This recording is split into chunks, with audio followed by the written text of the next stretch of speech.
Imagine this. You walk into a store to grab a cold drink. Two cans stare back at you. One is red, the other is blue. Coca-Cola or Pepsi? For over a century, these two brands have been locked in one of the biggest business rivalries in history. It's not just about soda, it's about culture, marketing, and global influence. Welcome to Boardroom Stories. Here, we uncover how today's biggest companies were built and the rivalries that shaped them. If you're new here, hit like, subscribe, and stick with us because these stories are worth hearing. Let's rewind back to 1886, in Atlanta, Georgia.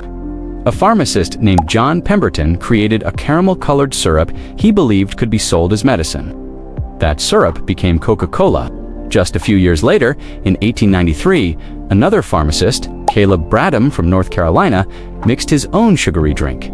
He called it Brad's Drink. Soon, he renamed it Pepsi-Cola. From the very beginning, Coca-Cola and Pepsi were on a collision course. Coke had a head start, and by the early 1900s, it was already becoming America's favorite soft drink. But Pepsi wasn't giving up.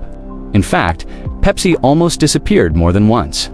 The company went bankrupt during the Great Depression. But instead of folding, Pepsi fought back with one clever move. It sold a 12-ounce bottle for the same price. Coke charged for just 6 ounces. Double the drink, same cost. The public loved it. This was the first shot in what would become known as the Cola Wars. But things really heated up in the 1970s and 1980s. Coca-Cola was the undisputed giant, but Pepsi came out swinging with a campaign that changed everything. The Pepsi Challenge. Blind taste tests showed that people preferred Pepsi's sweeter taste over Coke. Suddenly, Pepsi wasn't just the underdog, it was a real threat. Coke panicked. In 1985, they launched what they thought was the ultimate comeback. New Coke, it was sweeter, designed to beat Pepsi head-on. But fans revolted. People were furious that Coke changed its iconic formula. The backlash was so bad that Coke had to bring the original formula back just months later, branding it Coca-Cola Classic. Pepsi had scored a huge win. But Coca-Cola showed something powerful too, that its brand loyalty was stronger than anyone imagined. Over the decades, the Cola Wars became more than just about soda. It was about identity. Pepsi positioned itself as the choice of the new generation. They hired pop stars like Michael Jackson and Britney Spears. They became the cool, young, energetic brand. Meanwhile, Coca-Cola doubled down on tradition. It became the drink of family, nostalgia, and togetherness. Think about the famous Christmas ads with the polar bears, or the iconic "I'd like to buy the world a Coke" commercial. Even today, the battle continues. Coca-Cola is the world's most recognized soft drink, sold in over 200 countries.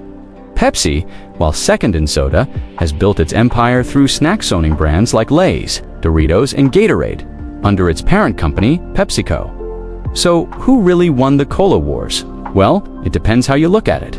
Coca-Cola dominates soda sales worldwide. But PepsiCo makes more total revenue, thanks to its massive food and beverage portfolio. In the end, both companies are still standing, still competing, still shaping culture with every ad, every sponsorship, and every can sold. The Cola Wars proved one thing. Sometimes competition doesn't destroy companies, it pushes them to be bigger, bolder, and more creative. From pharmacies in the 1800s to billion-dollar empires today, Coca-Cola and Pepsi aren't just selling drinks. They're selling moments, memories, and identity in a can.